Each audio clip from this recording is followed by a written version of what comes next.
Hello everyone, good morning to all of you. तो आज के दिन की शुरुआत करते हैं 3 अगस्त 2019 के करंट अफेयर के साथ। आज आपको वीडियो के पहले ही बता देता हूं कि आज 10 के 10 सभी क्वेश्चन बहुत ही इंपॉर्टेंट हैं, तो बहुत ही ध्यान से पढ़िएगा सभी क्वेश्चंस को। तो चलिए वीडियो को स्टार्ट करते हैं विदाउट डिले। और पहला क्वेश्चन ही बहुत बड़ी न्यूज है अपने आप में। पहला क्वेश्चन है, which country has banned all products of Patanjali. आपको पता है ये कौन सा कंट्री है जिसमें पतंजलि के सारे प्रोडक्ट बैन कर दिए गए हैं? ये है कतर। कतर ने पतंजलि के सभी प्रोडक्ट्स को बैन कर दिया है। ऐसा इन्होंने क्यों किया है? ऐसा इसलिए किया क्योंकि पतंजलि के जो प्रोडक्ट्स हैं इनमें केमिकल्स की मात्रा बहुत अधिक पाई जा रही है। इस वजह से कतर ने इसको बैन कर दिया। कतर की कैपिटल है दोहा, यूएस की कैपिटल है वॉशिंगटन डीसी, इंडोनेशिया की कैपिटल है जकार्ता और नेपाल की कैपिटल है काठमांडू। अब अगर पतंजलि की बात करें तो पतंजलि है बाबा रामदेव का, और इसको एस्टैब्लिश किया गया था 2006 में। और इसका हेडक्वार्टर क्या है? इसका हेडक्वार्टर है हरिद्वार। तो पतंजलि के सभी प्रोडक्ट्स को किसने बैन कर दिया? कतर ने।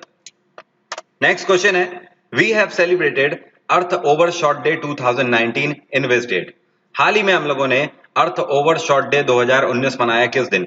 तो इस बार का अर्थ ओवरशॉट डे हम लोगों ने मनाया 29 जुलाई को। और ये दिन क्यों मनाया जाता है? ये दिन इसलिए मनाया जाता है to observe how we are using natural resources like water and clean air.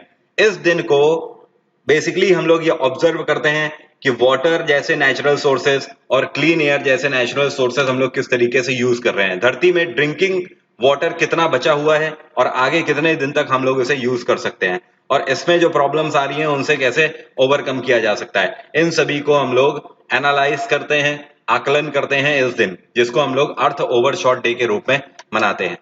Next question है, on 2 August which government bill has been challenged in Supreme Court. अभी हाल ही में किस सरकार के बिल को 2 अगस्त को मतलब कल ही के दिन सुप्रीम कोर्ट में चैलेंज कर दिया गया? तो यह है ट्रिपल तलाक। अभी एक हफ्ता भी नहीं हुआ था ट्रिपल तलाक बिल को पास हुए और इसको चैलेंज कर दिया गया सुप्रीम कोर्ट में।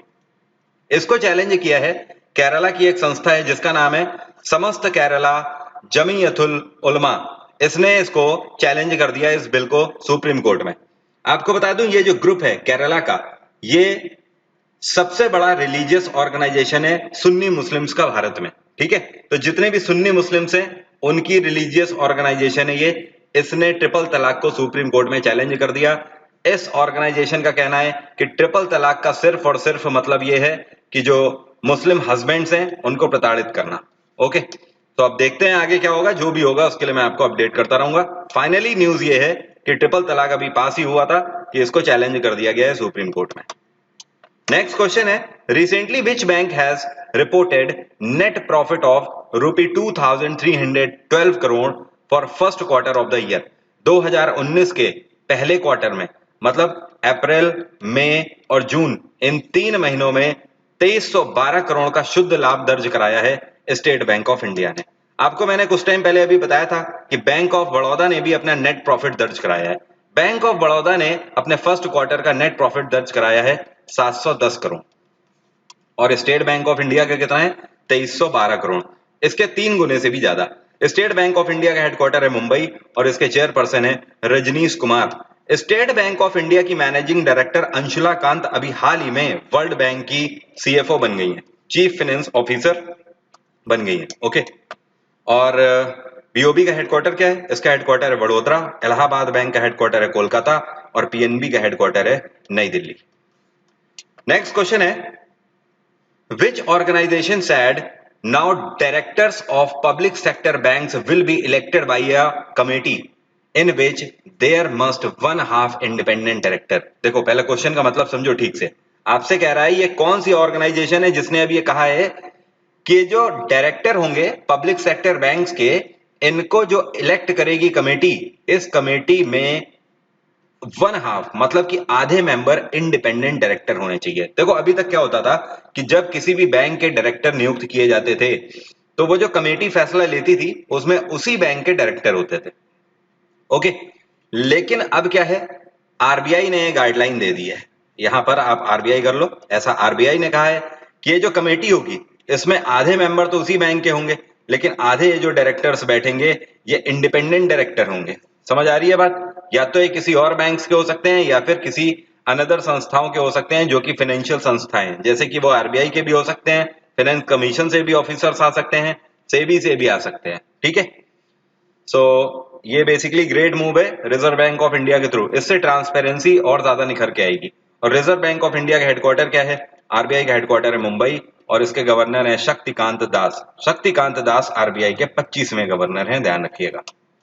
नेक्स्ट क्वेश्चन है, recently VG Siddhartha has passed away. ये है वीजी सिद्धार्थ, इनका अभी हाल ही में निधन हो गया। He was the chairperson and managing director of which company? ये सीसीडी के मैनेजिंग डायरेक्टर और फाउंडर भी थे। हाल ही में इनका निधन हो गया। वीजी सिद्धार्थ के ऊपर मैं एक वीडियो बना रहा हूं और इनके बारे में बताऊंगा कि वीजी सिद्धार्थ किस तरीके से भारत के कॉफी किंग बन गए देखते ही देखते। तो फिलहाल इनका हाल ही में निधन हो गया, और सीसीडी के फाउंडर भी थे, चेयरपर्सन भी थे और मैनेजिंग डायरेक्टर भी थे। अब सीसीडी की बात करें तो इसका हेडक्वार्टर क्या है? इसका हेडक्वार्टर है बेंगलोर, और सीसीडी को एस्टैब्लिश किया गया था 1996 में। नेक्स्ट क्वेश्चन है, recently GST revenue has crossed how much crore mark in July 2019? जुलाई 2019 में भी 31 जुलाई 2019 को दर्ज किया गया है जीएसटी रेवेन्यू। कितना? जीएसटी रेवेन्यू जो भारत सरकार को रिसीव हुआ है ये 1 लाख करोड़ का आंकड़ा क्रॉस कर गया, ठीक है।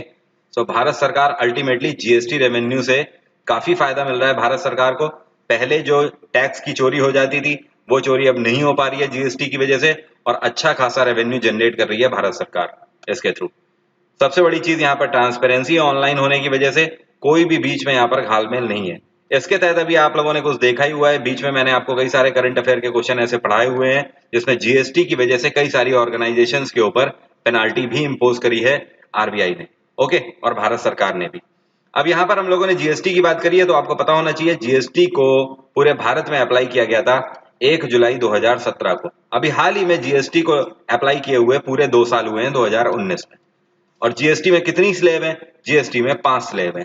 एक 0% स्लेब है, दूसरी 5% की स्लेब है, तीसरी 12% की है, चौथी 18% की है, और पांचवी सबसे बड़ी स्लेब है 28% की, ठीक है। अभी इलेक्ट्रिक व्हीकल्स को 12% की कैटेगरी से निकालकर किस कैटेगरी में ले आए हैं? 5% की कैटेगरी में। मतलब कि अगर आप इलेक्ट्रिक व्हीकल्स खरीदोगे तो आपको 5% जीएसटी मात्र देना पड़ेगा।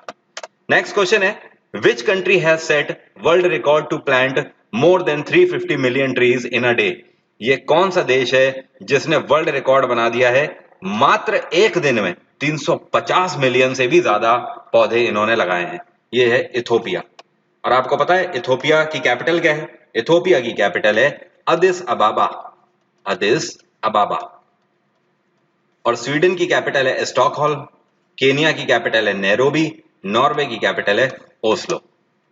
नेक्स्ट क्वेश्चन है, which country has formally withdrawn from INF arms treaty? कुछ टाइम पहले मैंने आपको बताया था कि intermediate range nuclear force treaty 2 देशों के बीच में हुई है, ये है यूएस और रशिया। अब आप क्या सुन रहे हो कि ये कौन सा कंट्री है इन दोनों में से जिसने खुद को इस ट्रीटी से बाहर कर लिया है? ये है यूएस। यूएस ने खुद को इस ट्रीटी से बाहर कर लिया, ध्यान रखिए, फॉर्मली किया हुआ है, ठीक है।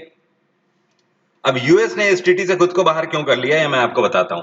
यूएस ने क्लेम किया हुआ है रशिया के ऊपर, और इन्होंने बोला है कि रशिया इस ट्रीटी के न रहने के लिए पूरी तरीके से रिस्पॉन्सिबल है। अगर यूएस इससे विड्रॉ कर रहा है तो इसके लिए कंप्लीटली रशिया रिस्पॉन्सिबल है। अब रशिया रिस्पॉन्सिबल कैसे हुआ? कुछ टाइम पहले आपको पता होगा मुद्दा, ये जो वेपन आपको दिख रहा है यहां पर, इसे कहते हैं S-400। S-400 दुनिया का सबसे डेडली वेपन है और ये रशिया के पास है। रशिया ये वेपन भारत को दे रहा है बहुत ही जल्द। यूएस इसे अपोज कर रहा है, यूएस बहुत पहले से बोल रहा है, रशिया को वार्निंग भी दे चुका है, भारत को भी वार्निंग दे चुका है कि वो रशिया से S-400 ना खरीदे, रशिया को भी वार्निंग दे चुका है कि वो भारत को ये ना बेचे। लेकिन ना ही रशिया ऐसा करने से रुक रहा है और भारत भी पीछे नहीं हट रहा है। S-400 से बड़ा डेडली वेपन इवन यूएस के पास भी नहीं है। आपको पता है इसमें इतना पोटेंशियल है कि ये सेकेंडों में 200 से भी ज्यादा रॉकेट छोड़ सकता है। तो इससे बड़ा डेडली वेपन इस टाइम पे वर्ल्ड में नहीं है, इवन यूएस के पास भी नहीं है। सो इसकी वजह से यूएस ने फाइनली, पहले भी इन्होंने चेतावनी दी थी और अब इसी वजह से यूएस ने बोला है कि रशिया इसके लिए जिम्मेदार है कि we will no more the formal member of INF treaty. Okay, so जब आर्म्स ट्रीटी के तहत रशिया हमारे साथ कोऑपरेट नहीं कर रहा है तो फिर हम भी आईएनएफ ट्रीटी के मेंबर नहीं रहेंगे। और फाइनली ट्रीटी से इन्होंने खुद को विड्रॉ कर लिया। नेक्स्ट क्वेश्चन है, which country has lifted travel restrictions from women? ये कौन सा कंट्री है जिसने महिलाओं के ऊपर से ट्रैवल रिस्ट्रिक्शंस को हटा लिया है? महिलाओं को खुलेआम आजादी नहीं थी घूमने की। यहां पर बेसिकली मतलब है मेल अथॉरिटीज से। ये वो कंट्री है जहां पर आपको आजादी नहीं है, कि महिलाओं को आजादी नहीं थी कि ये बिना अपने हस्बैंड से पूछे बाहर जा सकें, ट्रैवल कर सकें या पब्लिक एरिया में जा सकें। तो अब ये सारे बैन लिफ्ट कर लिए गए हैं। ये कंट्री है सऊदी अरेबिया। सऊदी अरेबिया में अब ऐसा नहीं रहा कि महिलाएं अपने शौहर से ही पूछकर बाहर जाएंगी, वो जा सकती हैं बिना पूछे भी। ओके, तो आपको सुन के आश्चर्य होगा कि आज 2019 तक ऐसा हो रहा था वहां पर। अभी 2015 में मैं आपको बता दूं, सऊदी अरब में महिलाओं को ड्राइविंग लाइसेंस लेने की आजादी दी गई थी। ठीक है, सो इस तरीके के कड़े पाबंदियां थी महिलाओं के लिए, जो कि अब धीमे धीमे हट रही हैं। ओके, और सऊदी अरेबिया की कैपिटल क्या है? सऊदी अरेबिया की कैपिटल है रियाद, ईरान की कैपिटल है तेहरान, कतर की कैपिटल है दोहा और पाकिस्तान की कैपिटल है इस्लामाबाद। तो third one is the correct answer. उम्मीद करता हूं सभी क्वेश्चन क्लियर हो गए होंगे आज के आपको। फर्दर कोई भी डाउट है तो आप मुझसे कमेंट बॉक्स में पूछ सकते हैं।